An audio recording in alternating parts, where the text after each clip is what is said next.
ನೋಡಿ, ಕೇಂದ್ರ ಸರ್ಕಾರ ಸಹಾಯ ಮಾಡುವಂಥದ್ದಲ್ಲ. ಕೇಂದ್ರ ಸರ್ಕಾರ ಇದನ್ನು ಅರೇಂಜ್ ಮಾಡ್ತಾ ಇರೋದು ಯಾಕಂದರೆ ಎಲ್ಲ ನಮ್ಮ ಪೆಟ್ರೋಲಿಯಂ ಪದಾರ್ಥಗಳು ಮತ್ತು ಗ್ಯಾಸ್ ಅನಿಲ ಇದೆಲ್ಲ ಇಂಪೋರ್ಟ್ ಮಾಡಿಕೊಂಡು ನಾವು ನಡೆಸ್ತಾ ಇದ್ದೀವಿ. ಸುಮಾರು 17ರಿಂದ 20% ನಮ್ಮ ಪ್ರೊಡಕ್ಷನ್ ಇದೆ. ಉಳಿದಿದ್ದೆಲ್ಲ ಹೊರಗಡೆಯಿಂದ ಇಂಪೋರ್ಟ್ ಆಗಬೇಕಾಗಿದೆ.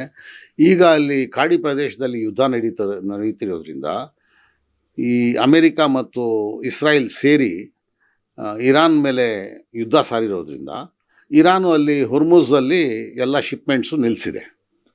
ಬರೀ ಚೈನಾದು ರಷ್ಯಾದ ಮಾತ್ರ ಬಿಡ್ತಾ ಇದೆ. ನಮ್ಮದು ಎಲ್ಲರ ಜೊತೆಲಿ ನಿಲ್ಲಿಸಿದೆ. ಯಾವುದು ಹೋದರೆ ನಾವು ಅದನ್ನು ಮುಳುಗಿಸ್ಬಿಡ್ತೀವಿ ಅಥವಾ ಮುಗಿಸ್ಬಿಡ್ತೀವಿ ಅಂತ ಹೇಳ್ತಾ ಇದ್ದಾರೆ. ಅದು ಅವರು ಅದು ಒಂದು ಯುದ್ಧ ನೀತಿ. ಹೀಗಿರಬೇಕಾದ್ರೆ ನಮಗೆ ಬಹಳ ಹಳೇ ಕಾಲದಿಂದ ಸುಮಾರು ಸಾವಿರಾರು ವರ್ಷಗಳಿಂದ ಇರಾನ್ ಜೊತೆಯಲ್ಲಿ ಸ್ನೇಹ ಇದ್ದಿದ್ದು ಭಾರತದ್ದು. ಇರಾನ್ ಕೂಡ ಭಾರತೀಯರಿಗೆ ಭಾಳ ಸ್ಪೆಷಲ್ ಇದು ಕೊಡುತ್ತೆ, ಇಂಪಾರ್ಟೆನ್ಸು. ಹೀಗಿರಬೇಕಾದ್ರೆ ಭಾರತ ಇಂಥ ಒಂದು ಸ್ನೇಹ ರಾಷ್ಟ್ರನ ಕಳ್ಕೊಳ್ಳದೆ ಪಾಲಿಸಿ ಇಟ್ಕೊಬೇಕಾಗಿತ್ತು. ಈಗ ಗೊತ್ತಾಯಿತು ಹೊಸದಾಗಿ. ಮತ್ತೆ ನಮ್ಮ ಫಾರಿನ್ ಮಿನಿಸ್ಟರ್ ಆದ ಜೈಶಂಕರ್ ಅವರು ಹೋಗಿ ಅಲ್ಲಿ ಮುಂದುವರಿಸಿದ್ದಾರೆ. ಈಗ ಬಿಡೋಕ್ಕೆ ಮುಂದೆ ಬಂದಿದ್ದಾರೆ ಅಂತ ಗೊತ್ತಾಗಿದೆ. ಅವರೇನಾದರೂ ನಮ್ಮ ಶಿಪ್ಮೆಂಟ್ಸ್ ಎಲ್ಲ ಬಿಟ್ಟರೆ ಮತ್ತೆ ಅನುಕೂಲ ಆಗುತ್ತೆ. ಮುಂದಕ್ಕೆ ನನ್ನ ಅನಿಸಿಕೆ ಏನಂದರೆ, ಮುಂದಕ್ಕೆ ಇಸ್ರಾಯೇಲ್ ಜೊತೆಯಲ್ಲಿ ಸೇರಿಕೊಂಡು ಜಾಸ್ತಿ ಸ್ನೇಹ ಭಾವ ತೋರಿಸಿದ್ರೆ ಇಲ್ಲಿ ನಮಗೆ ತೊಂದರೆ ಆಗೋದು ಸಹಜ. 140 ಕೋಟಿ ಜನ ತೊಂದರೆಗೆ ಸಿಕ್ಕಾಕ್ಕೊಳ್ತಾರೆ ಒಂದು ಪಾಲಿಸಿಯಲ್ಲಿ ಹೆಚ್ಚು ಕಮ್ಮಿ ಮಾಡಿದ್ರೆ. ಹೀಗಿರಬೇಕಾದ್ರೆ ನಾವು ಸುಮಾರು 40 ರಾಷ್ಟ್ರಗಳಿಂದ ತೈಲ ಇಂಪೋರ್ಟ್ ಮಾಡ್ತಾ ಇದ್ದೇವೆ. ಈ 40 ರಾಷ್ಟ್ರಗಳಲ್ಲಿ ಅಧಿಕ ರಾಷ್ಟ್ರಗಳು ಮುಸ್ಲಿಂ ರಾಷ್ಟ್ರಗಳು. ಹೀಗಿರಬೇಕಾದ್ರೆ ಎಲ್ಲ ಮುಸ್ಲಿಂ ರಾಷ್ಟ್ರಗಳಿಗೂ ವಿರೋಧಿಸ್ತಾ ಇರೋ ಒಂದು ಇಸ್ರಾಯೇಲ್ ಜೊತೆಯಲ್ಲಿ ನಂಟು ಮಾಡ್ಕೊಳ್ಳೋದಕ್ಕೆ ಓಪನ್ ಆಗಿ ಹೋಗಿ ಇದು ಮಾಡ್ತಾಯಿದ್ರೆ ಅದು ಮುಂದಕ್ಕೆ ನಮಗೆ ಇಂಥದ್ದು ಪ್ರತಿ ಸಲ ಆಗುವಂಥ ಚಾನ್ಸಸ್ ಇರುತ್ತೆ. ಹೀಗಿರಬೇಕಾದ್ರೆ ನಮ್ಮ ಒಂದು ಫಾರಿನ್ ಪಾಲಿಸಿ ಮುಂಚೆಯಿಂದ ನಾವು 50 ವರ್ಷ 60 70 ವರ್ಷಗಳಿಂದ ಯಾವ ರೀತಿ ನಡ್ಸ್ಕೊಂಬರ್ತಾ ಇದ್ದೀವಿ. ಫಲಸ್ತೀನ್ ಜೊತೆಯಲ್ಲಿ ಭಾರತ ಮುಂಚೆನೂ ನಿಂತಿತ್ತು. ಮಹಾತ್ಮ ಗಾಂಧಿಯವರು ಹೇಳಿದರು, ಫಲಸ್ತೀನಿಯರಿಗೆ ಸೇರಿದ್ದು. ಅಲ್ಲಿ ಒಂದು ಇಸ್ರಾಯೇಲ್ ರಾಷ್ಟ್ರಕ್ಕೆ ಎಷ್ಟು ಜಾಗ ಕೊಟ್ಟಿದ್ದಾರೋ ಅಷ್ಟರಲ್ಲಿ ಅವ್ರು ಸೀಮಿತವಾಗಿರಬೇಕು. ಅವರು ಮುಂದಕ್ಕೆ ಫಲಸ್ತೀನಿಯರ ಮೇಲೆ ದಬ್ಬಾಳಿಕೆ ನಡೆಸಬಾರ್ದು ಅಂತ ಸ್ಪಷ್ಟವಾಗಿ ಮಹಾತ್ಮ ಗಾಂಧಿಯವರು ಹೇಳಿದರೆ ನಮ್ಮ ಸರ್ಕಾರದ ನೀತಿ ನಿಲುವು ಅದೇ ಆಗಿತ್ತು ಮುಂಚೆಯಿಂದನೂ. ಈಗ ಮೋದಿಯವರು ಹೋಗಿ ಇಸ್ರಾಯೇಲ್ ಜೊತೆಯಲ್ಲಿ ಸ್ನೇಹ ಜಾಸ್ತಿ ಬೆಳೆಸ್ಕೊಂಡು ಫಲಸ್ತೀನಿಗೆ ಕಡೆಗಾಣಿಸಿದ್ದಾರೆ ಅಂತ ಜನರಲ್ಲಿ ಅರ್ಥ ಆಗ್ತಾ ಇದೆ. ಆಮೇಲೆ ಕಾಡಿ ರಾಷ್ಟ್ರಗಳದ್ದು ಅದೇ ರೀತಿ ಯೋಚನೆ ಮಾಡ್ತಾ ಇದ್ದಾವೆ.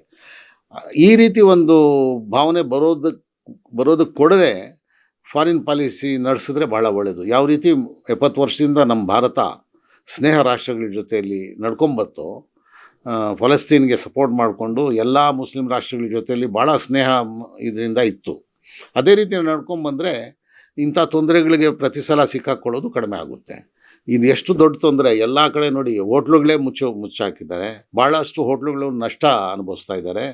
ಆಮೇಲೆ ಮುಚ್ಚಾಗಿರೋದ್ರಿಂದ ಈ ಪ್ರವಾಸದಲ್ಲಿರೋರಿಗೆ, ಆಮೇಲೆ ಹೊರಗಡೆ ಊಟ ಮಾಡೋರಿಗೆ, ಮನೆಯೇ ಬಿಟ್ಟು ಎಲ್ಲೋ ಓಡಾಡೋರಿಗೆ ಊಟನೇ ಇಲ್ಲದೆ ಪಾಪ ಅಲಿಯುವಂಥದ್ದಾಗಿದೆ. ಆಮೇಲೆ ಅವ್ರಿಗೆ ಅರ್ನಿಂಗ್ಸ್ ಏನೂ ಇಲ್ಲದೆ ಆಗಿಬಿಟ್ಟಿದೆ. ಹೋಟ್ಲಲ್ಲಿ ಕೆಲಸ ಕಾರ್ಮಿಕರಿಗೆ ಅವ್ರಿಗೇನು ಬೇರೆ ಇದೇನು, ಹೋಟ್ಲವ್ರಿಗೆ ಸಂಪಾದನೆ ಇಲ್ಲದೆ ಹೋದರೆ ಅವ್ರ ಸಂಬಳನೂ ನಿಲ್ತಾ ಇದೆ. ಆಮೇಲೆ ಮನೆಗಳಿಗೆ ಬರೋ ಅನಿಲನೂ ಏನೋ ಸ್ಟಾಪ್ ಆಗ್ತಾಯಿದೆ.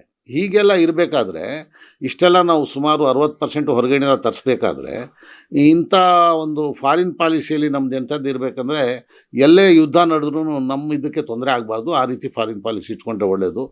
ಹೇಗೋ ಮಧ್ಯೆ ಹೋಗಿ ಜೈಶಂಕರ್ ಅವರು ಮಾತನಾಡಿರೋದಕ್ಕೆ ಫಾರಿನ್ ಮಿನಿಸ್ಟ್ರು ಇರಾನ್ಗೆ ಅದು ಕೂಡಲೇ ಒಪ್ಕೊಳ್ಳೋ ಒಂದು ಇದು ತೋರಿಸ್ತಾ ಇದೆ. ಹೀಗೆ ಅವ್ರು ಒಪ್ಕೊಂಡು ನಮ್ಮ ಶಿಪ್ಮೆಂಟ್ಸ್ನ ಹುರ್ಮುಝಿಂದ ಬಿಟ್ಟರೆ ನಾವೆಲ್ಲ ಭಾಳ ಒಳ್ಳೆಯದು ಅಂತೀವಿ. ಆಮೇಲೆ ಇರಾನ್ ಜೊತೆಯಲ್ಲಿ ಅವ್ರ ಸ್ನೇಹ ಇದನ್ನು ಕಳ್ಕೊಳ್ಳದೆ ನಡ್ಕೊಬೇಕು ಅಂತ ನಮ್ಮೆಲ್ಲ ಅನಿಸಿಕೆ. Karnataka TV leader awards 2025 best MP 2025 Jagadish Shettar Belagavi ಸಂಸದ, ಡಾಕ್ಟರ್ CN ಮಂಜುನಾಥ್ ಬೆಂಗಳೂರು ಗ್ರಾಮಾಂತರ ಸಂಸದ, ಪ್ರಭಾ ಮಲ್ಲಿಕಾರ್ಜುನ್ ದಾವಣಗೆರೆ ಸಂಸದೆ, ಡಾಕ್ಟರ್ K ಸುಧಾಕರ್ ಚಿಕ್ಕಬಳ್ಳಾಪುರ ಕ್ಷೇತ್ರ ಸಂಸದ, ಶ್ರೇಯಸ್ ಪಟೇಲ್ ಹಾಸನ ಕ್ಷೇತ್ರ ಸಂಸದ, ಮಲ್ಲೇಶ್ ಬಾಬು ಕೋಲಾರ ಕ್ಷೇತ್ರ ಸಂಸದ, ಸಾಗರ್ ಖಂಡ್ರೆ ಬೀದರ್ ಕ್ಷೇತ್ರ ಸಂಸದ, ಕ್ಯಾ ಬ್ರಿಜೇಶ್ ಚೌಟ ದಕ್ಷಿಣ ಕನ್ನಡ ಕ್ಷೇತ್ರ ಸಂಸದ, ತೇಜಸ್ವಿ ಸೂರ್ಯ ಬೆಂಗಳೂರು ದಕ್ಷಿಣ ಸಂಸದ, ಸುನಿಲ್ ಬೋಸ್ ಚಾಮರಾಜನಗರ ಕ್ಷೇತ್ರ ಸಂಸದ, ಪಿಸಿ ಮೋಹನ್ ಬೆಂಗಳೂರು ಕೇಂದ್ರ ಸಂಸದ, ಕುಮಾರ್ ನಾಯಕ್ ರಾಯಚೂರು ಕ್ಷೇತ್ರ ಸಂಸದ. ಕರ್ನಾಟಕ ಟಿವಿ ವಾಟ್ಸ್ಆಪ್ ಚಾನೆಲ್ ಮೂಲಕ ವೋಟ್ ಮಾಡಿ ಹಾಗೂ ಇವರಲ್ಲಿ ಬೆಸ್ಟ್ ಎಂಪಿ ಯಾರು ಕಮೆಂಟ್ ಮಾಡಿ. ನೀವು ಸಣ್ಣ ಆಗ್ಬೇಕಲ್ವಾ? ಅದು ಒಂದು ಉತ್ತಮ ಆಹಾರದಿಂದ ಸಣ್ಣ ಆಗ್ಬೇಕಲ್ವಾ? ಪ್ರತಿದಿನ ನಮ್ಮ ಜೀನಿ ಸ್ಲಿಮ್ನ ಯೂಸ್ ಮಾಡಿ ಯಾವುದೇ ಸೈಡ್ ಎಫೆಕ್ಟ್ ಇಲ್ದಂಗೆ ನೀವು ಸಣ್ಣ ಆಗ್ತೀರಾ.